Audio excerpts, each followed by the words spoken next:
Assalamualaikum warahmatullahi wabarakatuh. Selamat pagi menjelang siang. Hari ini SMA Negeri 3 Balikpapan kedatangan beberapa guru BK yang menyempatkan diri untuk mengunjungi studio mini kita. Di mana hari ini kita akan bincang-bincang bersama guru BK yang akan membahas tentang kesulitan belajar peserta didik di tengah pandemi COVID-19. Awal-awal kita harus perkenalan dulu nih biar yang nonton kenal ya, ibu-ibu. Boleh perkenalan diri mulai dari yang paling ujung, dipersilahkan. Baik, terima kasih waktunya. Halo, saya Bu Dini, kebetulan tuan rumah dengan Bu Azida di sini dari SMA Negeri 3. Saya dalam hal ini mewakili persoalan siswa-siswa saya yang dari kelas 12. Terima kasih. Silakan. Halo, perkenalkan saya Lydia, guru BK dari SMA Negeri 9 Balikpapan. Pada saat siang hari ini saya ada di SMA Negeri 3 Balikpapan untuk sama-sama membahas kesulitan belajar siswa selama pandemi COVID-19. Terima kasih. Saya Lika, saya di sini guru BK SMA Negeri 4 Balikpapan. Di sini saya ingin sharing masalah komunikasi dua arah antara guru BK, wali kelas dan guru mata pelajaran. Terima kasih. Halo, Assalamualaikum warahmatullahi wabarakatuh. Perkenalkan, saya Bu Rini dari SMA Negeri 5 Balikpapan. Sebelumnya saya mengucapkan terima kasih untuk Ibu Azida dan Ibu Dini yang telah mengundang kami para guru BK untuk sharing mengenai layanan BK di masa pandemi ini. Terima kasih. Assalamualaikum warahmatullahi wabarakatuh. Perkenalkan, saya Dara dari SMA Negeri 2 Balikpapan yang hari ini juga berkunjung ke SMA 3 untuk saling sharing tentang pembelajaran secara jauh di masa pandemi. Terima kasih. Oke, terima kasih untuk perkenalannya guru BK SMA 3.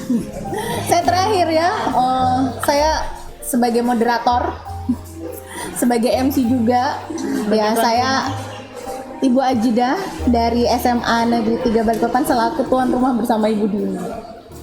Mungkin kita mulai aja ya, bincang-bincang ringan, hangat, karena hari ini cuacanya lagi hujan. Jadi ada beberapa juga yang mungkin berhalangan hadir.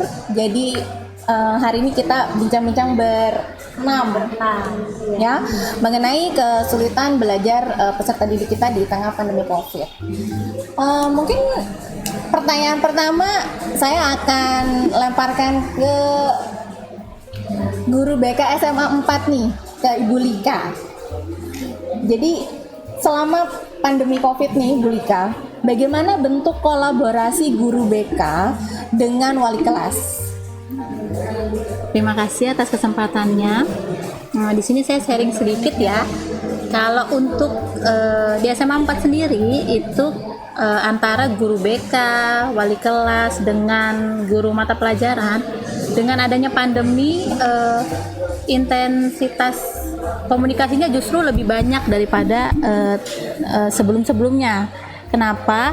Karena tidak dipungkiri bahwa selama pandemi ini justru masalah siswa lebih banyak, ya, lebih banyak. Bukan karena dia nakal atau bagaimana, itu enggak. Tapi lain, misalnya yang pertama, ini contoh aja ya. Yang pertama, di sekolah saya itu ada siswa yang sering telat mengumpulkan tugas. Setelah ditelusuri, panggilan orang tua, apa segala macam, kita ngobrol, wali kelas, ada orang tua, ada guru BK, ada guru mata pelajaran.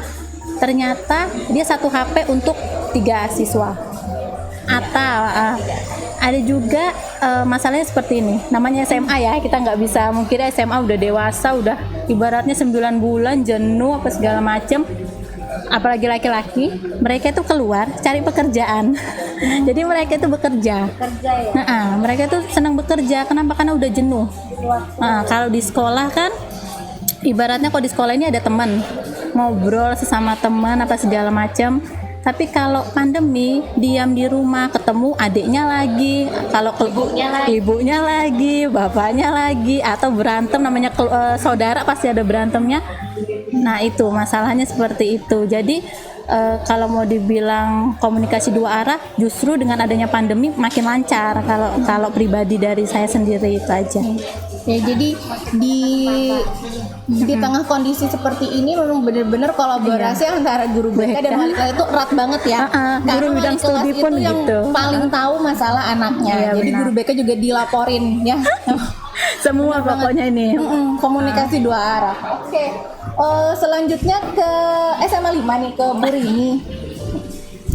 Mungkin bisa sharing nih Bu Rini, need assessment ke siswa asuh ini bagaimana selama kita belajar dari rumah atau PJJ ini? Baik, sepertinya menarik sekali ya yang biasa kita membagikan misalnya problem checklist ke siswa secara langsung, namun dalam keadaan pandemi ini kita tidak bertemu dengan siswa. Jadi mau nggak mau kita mencari ide gimana nih supaya program BK selama setahun ini tetap lancar, tetap ada gitu. Jadi kalau kami dari BK SMA 5 itu membuat ini semacam trik. Jadi problem checklist itu kita input ke Google Form. Nah, dari situ nanti kita share ke siswa melalui WA grup kelas.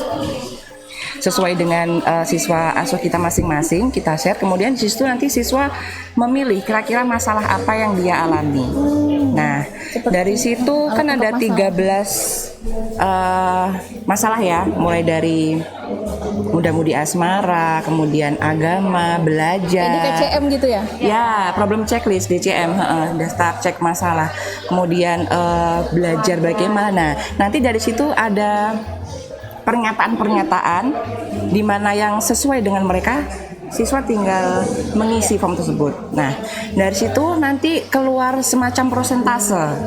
Nah, kita bisa menganalisis, kemudian setelah itu untuk layanan selanjutnya kita bisa membuat layanan RPL-nya, layanan bimbingan konselingnya. Nah, dari situ bisa ditindaklanjuti ke siswa, seperti itu. Iya. Jadi sesuai dengan jadi DCM-nya kita input ke Google Form ya, ya. karena kita kan online ya. Online. Kalau kita tatap muka bisa ngasih form langsung ke siswa. Jadi karena situasinya COVID, kita pakai di SMA pakai Google Form. Mungkin sekarang bisa mencontoh ya. Dan kebetulan saya kan megang siswa kelas 12. Dari situ udah ketahuan, hampir 60% siswa langsung memilih karir langsung, karena kan untuk studi lanjut langsung kelihatan. Nah, dari situ saya menindaklanjutinya dengan membuat layanan RPL-nya langsung studi lanjutan siswa tentang karir siswa. Nah, untuk klasikalnya saya biasanya ini pakai Zoom. Nah, dari situ nanti siswa langsung teratasi. Ya, siswa langsung lewat Zoom ya. Siswa langsung bisa teratasi dari situ. Berjadwal nggak, Mbak? Kalau di sekolah kami kebetulan tidak terjadwal. Jadi saya khusus membuat jadwal sendiri untuk klasikalnya. Berarti ini ya, kita sendiri yang Kita sendiri. Di luar jam belajar ya. Iya. di luar dari jadwal dari sekolah gitu. Kemudian untuk feedbacknya, misalnya siswa ada pertanyaan gitu ya, langsung aja pakai WA video call, 2 orang, langsung kita konselingnya di situ, iya. Langsung ada jawaban. Langsung. bisa kita tiru. Ya kan, saling sharing. Iya. Karena sekarang ini ya memang susah gampang ya mau konseling gimana. Iya benar, emang ya Langsung salah aja satu pakai video caranya call. video call ya. Betul. Keren sekali penjelasan dan apa dari sharing dari SMA 5 ini. Selanjutnya ke SMA 2 ke Budara nih. Pelayanan prima apa yang diberikan guru BK ke siswa asuh di tengah pandemi COVID-19 ini, Budara? Ya, oke, terima kasih Bu Jide. Jadi saya kebagian tentang pelayanan prima ya, pelayanan prima khususnya dari BK ya, dari BK. Oke, sebelum saya ke situ, ini mengarah ke pelayanan prima. Jadi yang sudah dilakukan sama teman-teman dari SMA 9, 4, 5 itu juga sudah termasuk pelayanan prima. Nah, yang mana di masa pandemi ini peranan dari guru yang pertama, kemudian dari siswanya ya, itu kemudian dari orang tua. Kenapa? Karena kalau yang pertama peran dari guru. Nah, kita di sini dituntut untuk jadi lebih kreatif ya. Yang tadinya kita hanya mengandalkan pada saat di BK kita hanya konseling tatap muka gitu kan. Kita tatap muka atau pada saat kita klasikal kita di kelas. Nah, tapi di masa pandemi ini muncul ide-ide kreatif dari guru-guru, guru-guru mapel. Nah, tidak menutup kemungkinan dari guru-guru dari guru-guru BK sendiri gitu ya, dari guru-guru BK. Nah, kenapa saya bilang ini sangat menantang buat kita? Karena yang seperti itu yang tidak pernah kita lakukan sebelumnya ya, membuat video, terus kita belajar aplikasi yang tadinya kita nggak mau belajar aplikasi. Dengan kondisi seperti ini mau tidak mau kita harus belajar aplikasi, dan banyak banget aplikasi yang mendukung supaya anak ini siswa kita itu tidak jenuh. Karena pasti kejenuhan di rumah itu ya, kejenuhan di rumah seperti yang disampaikan Bu Lika tadi, ketemu emaknya, ketemu bapaknya, dan itu sudah kita jalani selama 9 bulan ini. Kalau tidak ada yang kreatif, ide kreatif dari guru-guru, itu akan membosankan. Nah, yang kedua, peranan dari siswanya sendiri. Memang ini polemik bagi siswa-siswa kita. Kenapa? Karena mereka dituntut untuk belajar lebih disiplin dengan waktu ya. Terus mereka harus bertanggung jawab menyelesaikan tugas ya kan. Mungkin di sekolah-sekolah lain juga permasalahannya seperti itu. Seperti yang disampaikan teman-teman tadi, tugas-tugas yang harus segera dikumpul, dan mereka juga yang tadinya tabu dengan yang namanya classroom, mau tidak mau, suka tidak suka, mereka harus belajar bagaimana sih cara mengupload tugas di classroom gitu kan. Nah, dari situ bisa juga kita jadikan bahan sebagai layanan kita, bisa kita menjelaskan ke anak-anak begini loh cara memakai classroom itu. Jadi itu bisa kita jadikan ini. Nah, kemudian yang ketiga adalah peranan orang tua. Kenapa? Karena orang tua harus mau tidak mau memfasilitasi mulai dari kuota ya kan, terus waktunya dia yang tadinya di rumah nggak ngawasin anaknya belajar, sekarang mereka di rumah jadi guru gitu. Mereka akan merasakan, oh ternyata begini jadi guru ya, satu hari nemenin anaknya belajar gitu kan. Nah itu tantangan juga buat orang tua. Nah, terkait dengan pelayanan prima, semua yang sudah kita lakukan bersama itu adalah contoh pelayanan prima kita untuk anak-anak ya, supaya anak-anak tidak jenuh gimana, seperti itu. Mungkin seperti itu Bu Jide. Oke, terima kasih Bu Dara. Jadi gini, memang di tengah kondisi kayak gini kita dituntut untuk lebih kreatif ya, untuk memberikan layanan-layanan ke siswa, di mana biar siswanya tuh nggak bosen ya, nggak jenuh dengan teknik-teknik mungkin yang biasa seperti mereka dapetin kan ceramah aja ya. Iya. Mungkin dikemas pakai video lebih menarik, gitu. Jadi pakai kartu ya. Bu Dini jago banget itu. Bu Dini sama Bu Jide jago. Setelah ini kita bahas pembuatan video. Oke, terima kasih Bu Dara untuk penjelasannya. Selanjutnya kita ke SMA 9 nih, ke Bu Lydia. Bu Lydia, bagaimana Bu Lydia nih menjalani komunikasi dengan siswa di tengah pandemi? Oke, terima kasih atas kesempatan yang diberikan. Jadi flashback sedikit ke belakang, kalau tidak salah di bulan Maret itu awal-awal pandemi COVID-19 hingga akhirnya keluar SK Gubernur untuk pembatasan sosial untuk belajar dari rumah. Saya membuat grup kelas untuk siswa asuh saya seperti itu. Jadi yang tadinya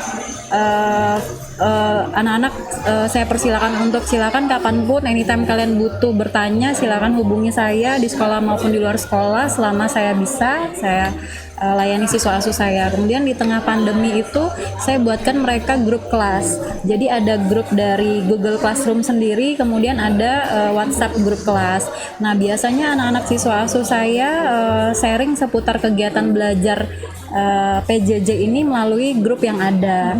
Bahkan di dalam grup itu sendiri saya undang wali kelas, guru mapel, dan saya jelaskan ke anak-anak ini bukan grup untuk menghakimi kalian nih, tapi lebih ke informasi seputar kegiatan belajar selama PJJ seperti itu. Nah kadang-kadang nih ada siswa asuh yang memang ada privasi yang ingin disampaikan. Nah biasanya layanan saya tidak di grup tersebut. Biasanya anak telepon saya, atau ketika memang harus ketemu biasanya saya izin dulu nih ke kesiswaan atau ke kurikulum dan kepala sekolah untuk kegiatan offline. Jika memang diizinkan, saya buat janji temu dengan syarat-syarat protokol kesehatan seperti itu. Biasanya ada siswa yang memang ingin sekali untuk ketemu untuk sharing. Nah, saya sesuaikan dengan jadwal kami juga di sekolah, karena kami pun di sekolah tidak bisa untuk hadir semuanya di hari yang sama seperti itu. Jadi saya sampaikan ini jadwal guru mapel, ini jadwal guru BK ada di sekolah. Silakan kalian ketika ingin offline bisa ke sekolah dengan mematuhi protokol kesehatan. Begitu juga untuk media atau aplikasi yang kami gunakan di sekolah. Ketika anak ingin privasi juga saya layani privasi. Jadi saya persilakan ke anak asuh saya kapanpun. Jadi kalau misalnya ada nih yang hanya jam pelajaran aja, di luar itu tidak boleh ya nak. Nah kebetulan untuk saya sendiri dengan siswa asuh saya, selama saya tidak tidur atau tidak dalam kegiatan yang lain, sesempatnya saya layani mereka seperti itu. Mulai dari bidang pribadi, belajar, sosial, dan karir. Kenapa? Karena memang di pandemi COVID-19 ini selain PR besar untuk kita nih guru BK untuk mengajak siswa kita untuk melawan malas, juga mereka juga punya PR dari masalah-masalah mereka sendiri seperti itu, pengalaman-pengalaman mereka sendiri, seperti mungkin yang tadinya biasa bangun pagi ke sekolah, tiba-tiba nggak apa-apa nih nggak bangun pagi, yang penting absen. Nah kita untuk menanamkan budaya, ayo nah ini walaupun pandemi kita tetap posisinya belajar dari jauh nih, seperti itu. Kemudian juga seperti misalnya ada masalah pribadi sehingga mereka enggan untuk aktif belajar. Buat apa Bu? Saya diputusin pacar saya. Nah saya tetap nyemangatin mereka untuk itu hanya warna-warni dari cerita SMA-mu. Kamu tetap tugasnya adalah sebagai pelajar. Mungkin nanti ketika kamu udah sukses itu akan datang sendirinya, seperti itu sih. Lebih ke menjalin kedekatan personal gitu. Jadi anak nyaman untuk share seperti itu. Terima kasih. Jadi keterbukaan kita dulu nih ya ke anak-anak, membangun kepercayaan biar anak itu mau terbuka sharing sama kita gitu kan ya. Jadi ke kondisi COVID kita layani lewat media WhatsApp gitu. Kalau memang mengharuskan dan membutuhkan pertemuan offline, kita juga harus tetap mematuhi protokol kesehatan ya. Pasti. Ya, terima kasih Bu Lydia. Yang terakhir nih untuk SMA Negeri 3 sendiri. Mungkin kali ini perwakilan Bu Dini aja yang jawab, jangan saya. Bu Dini, mewakili. Kita sharing nih sama teman-teman BK yang ada di sini, layanan video pembelajaran yang udah banyak kita pakai. Mungkin kita bisa sharing nih ke guru-guru BK, siapa tahu bermanfaat buat yang lainnya. Sharing ya. Jadi terima kasih Bu Ajida, kita bisa sharing di sini bahwa anak-anak itu membutuhkan inovasi. Jadi dengan banyaknya mereka mengerjakan tugas, dengan kejenuhannya mereka, dengan mungkin pelajaran-pelajaran yang selama ini mereka kerjakan, mereka selesaikan, kita tampil sebagai guru BK tuh harus istilahnya menyeimbangi ya, maksudnya Besi yang beda. besi yang beda ke siswa, supaya mereka tuh ternyata ada juga ya model-model pembelajaran seperti ini gitu. Jadi memang banyak sekali sih. Kalau kemarin kita ikut webinar ya dari rumah belajar, itu banyak memberi kita ilmu dan informasi sehingga kita bisa berinovasi membuat video-video pembelajaran. Kebetulan untuk awal-awal kemarin Bu Ajida kita banyak membuat video-video, dan kita sebenarnya sebelum ada ini studio ini kita memang berusaha untuk bagaimana ya mencari media supaya kita bisa memberikan layanan apa yang harus, seperti tadi Bu Rini dari asesmen, kemudian kita ketemu materi yang harus kita sampaikan, akhirnya kita bagaimana kita menyampaikan materi tersebut. Jadi kalau misalnya tatap muka gini udah biasa, jadi kita cari alternatif kemarin Bu Ajida ya, bagaimana menampilkan sosok kita ini pakai avatar, pakai kartun. Jadi berusaha memberikan materi. Misalnya kemarin saya sempat membuat itu video tentang bakat minat. Nah, bakat minat itu saya sampaikan bukan pakai wajah saya, tapi pakai avatar saya, kartunnya. Jadi kita bisa membuat kondisikan sesuai dengan fisik kita. Jadi pakai plotagon ya Bu Ajida. Kita sharing nanti. Kemudian kita pakai kemarin tuh untuk menulisnya pakai Benime ya, Bu Dara sempat juga belajar kemarin. Jadi tangan kita menulis materi supaya kita tuh sambil juga pakai audionya, kita rekam suara kita, terus kita masukkan ke videonya. Jadi banyak sekali cara-cara kita untuk bisa memberikan layanan materi selain kita seperti ini tatap muka ngobrol sama anak-anak. Kita pakailah sesuatu yang baru supaya anak-anak itu tidak ada menarik dan tidak jenuh ya. Begitu saja untuk mungkin Bu Ajida bisa menambahkan di sini. Mengasah kemampuan kita dalam mengedit ya. Editnya ngeditnya itu Nggak satu loh. banyak harus nge-mix gitu. InShot, KineMaster, Kinesmaster. ya banyak. Benar. Jadi kita Jadi memang harus melek IT beneran. Kali ini tuh kita memang dituntut melek IT biar kita bisa ada aplikasi ini nih, gimana Kalinya di HP penggunaannya, itu gitu. banyak macamnya aplikasinya. Banyak macamnya. Bener-bener kalau untuk ngedit satu video aja tuh sampai berjam-jam. Yang baru Iya. yang Zepeto. Iya pakai Ya, Zepeto tuh ada juga tuh lebih cantik. Menarik. Lebih cantik ya. Ternyata itu bikin kita Iya, jadi semua aplikasi semua ada di Google Play Store. ada. Jadi nanti kalau bisa mau belajar tinggal cari di YouTube aja, belajar ini otodidak. Jadi kita bisa aplikasikan sendiri. Benar. Banyak otodidak. Boleh. Kemarin Bu Dara yang awal-awal ya sempat kita sharing. Itu spontanitas aja. Gimana sih cara bikinnya gitu kan? Santai ya begitu ngedit. Pas ngeditnya berjam-jam. Benar. Mungkin teman-teman di rumah juga mengasah punya kemampuan pengalaman kita. juga yang menarik kali ya. Mungkin teman-teman di rumah juga punya pengalaman yang menarik juga, mungkin sama dengan Betul. Kita sharing-sharing nanti. Ini tuh mau dulu. Mau belajar. Mau belajar. Iya, menarik.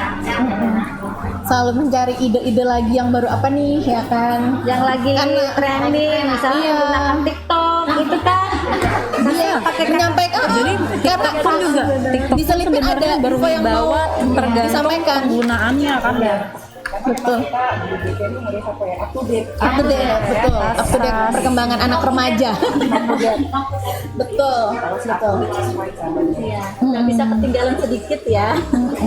Karena sepertinya kan guru BK yang paling dekat ya kalau sama anak-anak ya kan. Iya. Jadi jangan ada bilang kalau guru BK itu BK-nya polisi kejam sekolah. jahat ya kan, polisi sekolah. Jangan sampai tuh. Karena guru BK-nya udah Zaman lagi polisi. enggak zaman. Betul. Tapi jangan sampai lupa umur loh ya. Masih 17 seperti Masih remaja. Saya 23. Saya 23 Bu Jide. Saya 23.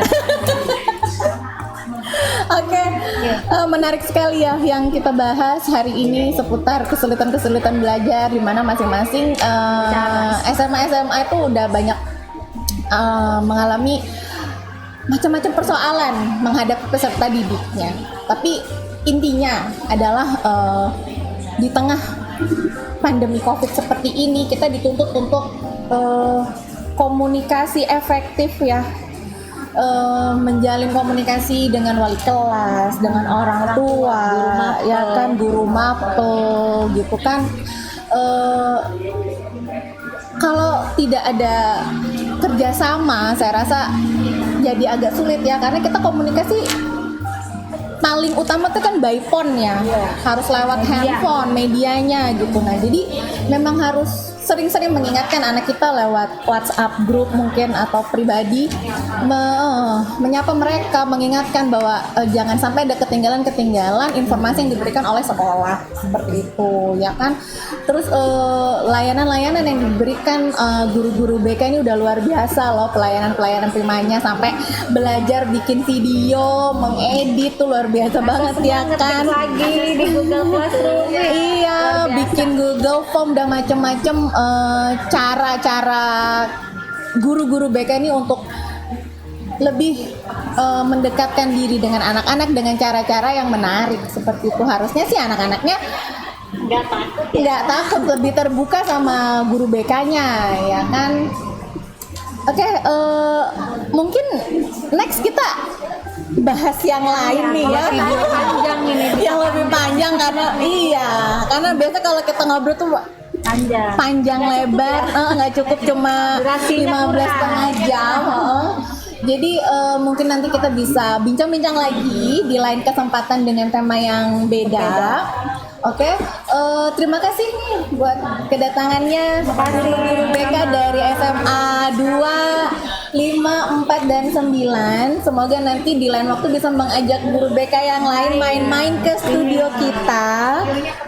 Studionya keren benar. Alhamdulillah kita punya studio mini seperti ini. Mudah-mudahan nanti yang lain bisa punya studio, karena kita juga pun masih nggak tahu nih pandemi sampai kapan ya. Mudah-mudahan aja cepat berakhir gitu. Kita juga udah kangen kan ya ketemu anak-anak tatap muka ya gitu. Cuma iya benar tuh buat siswanya. Tuh liatin guru BK-nya. kangen ya kan. Tentunya kita mengambil pembelajaran dari COVID ya, bahwa kita akhirnya jadi melek IT ya kan ya, lebih banyak menyapa anak-anak ya kan lewat sosial media gitu ya. Ya banyak banget pelajaran ya yang bisa kita ambil dari Pandemi COVID. situasi pandemi seperti ini. Akhirnya kita memang harus melek IT. Ada hikmahnya pastinya. Tentunya tetap berdoa mudah-mudahan pandemi ini segera berakhir. Terima kasih kedatangannya. Semoga kita bisa ketemu di lain kesempatan lagi. Mohon maaf apabila ada salah kata dari saya. Mohon maaf apabila kami selaku tuan rumah masih belum maksimal menjamu guru BK yang sudah datang. Mohon maaf sekali lagi. Sekian bincang-bincang kita bersama guru BK Balikpapan. Sampai ketemu di lain kesempatan. Wassalamualaikum warahmatullahi wabarakatuh. Ditunggu